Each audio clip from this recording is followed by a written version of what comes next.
गांधी को महात्मा मानने से क्यों किया था डॉक्टर अंबेडकर ने इनकार? मोहनदास करमचंद गांधी के विचारों का डॉक्टर अंबेडकर ने हमेशा विरोध किया। गांधी के प्रति डॉक्टर अंबेडकर का विरोध जायज भी था। इतिहास के पन्नों को पलटा जाए तो आज भी हम पढ़ सकते हैं कि कैसे गांधी और कांग्रेस ने अंबेडकर पर दबाव बनाया था पूना पैक्ट समझौते के लिए।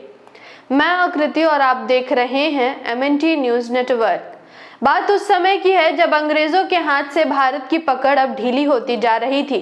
लोगों को अब एहसास होने लगा था कि ब्रिटिश हुकूमत खत्म होने वाली है।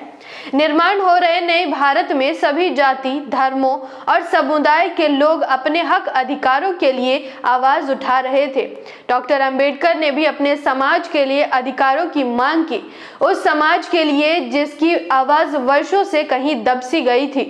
यह कहना गलत नहीं होगा कि उस समय तथाकथित अछूतों के हक अधिकारों की मांग करने वाले सबसे काबिल और शिक्षित इंसान डॉक्टर अंबेडकर ही थे, जो मजबूती के साथ इनके अधिकारों की मांग उठा सकते थे। डॉक्टर अंबेडकर ने सन 1930 में all India depressed class association की स्थापना की और भारत की एक बड़ी आबादी, जिसे अछूत वर्ग कहा जाता था, उनके लिए संविधान में पृथक निर्वाचन अधिकार की मांग की। डॉक्टर अंबेडकर द्वारा प्रस्तुत किए गए तथ्यों और तर्कों को उचित मानते हुए ब्रिटिश प्रधानमंत्री रेमजे मैकडॉनल्ड ने गोलमेज सम्मेलन में अछूतों को पृथक निर्वाचक मंडल सहित 2 मतों का अधिकार दिया, मगर अछूतों को मिल रहे अधिकार कांग्रेस और गांधी को बर्दाश्त नहीं हुआ। गांधी का तर्क ये था कि ऐसा कोई कानून तथाकथित अछूतों को न्याय दिलाने की मुहिम को कमजोर कर देगा। 20 सितंबर 1932 को पूना की यरवदा जेल में ही अछूतों को मिले पृथक निर्वाचन मंडल तथा 2 मतों के अधिकार के विरोध में गांधी अमरण अनशन पर बैठ गए।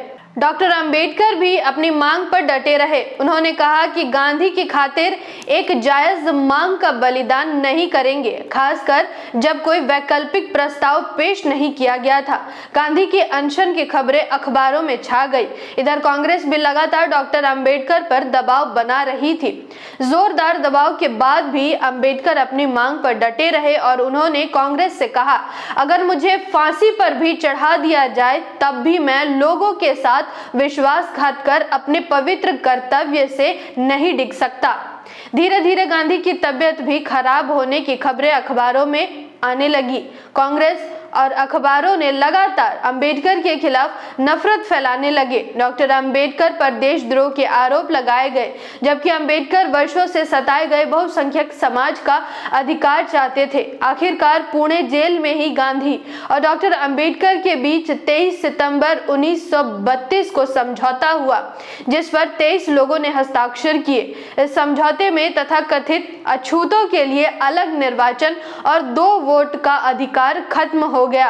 अंग्रेजों द्वारा दी गई 80 सीटों के बजाय अछूत वर्गों को 148 सीटें मिली। अंबेडकर को मानने वाले बुद्धिजीवियों की माने तो अंबेडकर ने इस समझौते को बेमन से स्वीकार किया था, क्योंकि उनके पास और कोई दूसरा विकल्प नहीं था और उन पर गांधी की सेहत को लेकर बार बार दबाव बनाया जा रहा था। बाबा साहेब अंबेडकर ने पूना पैक्ट वार्ता के दौरान गांधी के रुख को एक राजनेता का रुख कहा था। साल 1955 में BBC को दिए गए एक साक्षात्कार में डॉक्टर अंबेडकर ने कहा था कि एक राजनीतिज्ञ के रूप में वह कभी महात्मा नहीं थे। मैं उन्हें महात्मा कहने से इनकार करता हूँ। पिछड़ों की सबसे बड़ी सामाजिक संगठन बामसेफ ने 1982 में इस समझौते को चमचा युग की शुरुआत कहा। जागृति के इस मुहिम में आप हमारा साथ और सहयोग दें। जानकारी महत्वपूर्ण लगी हो तो वीडियो को लाइक और शेयर करें। साथ ही हमारी अगली वीडियो सबसे पहले देखने के लिए चैनल को सब्सक्राइब करके बेल आइकन को प्रेस जरूर करें। धन्यवाद। जय भीम, जय मूल निवासी, जय संविधान, जय भारत।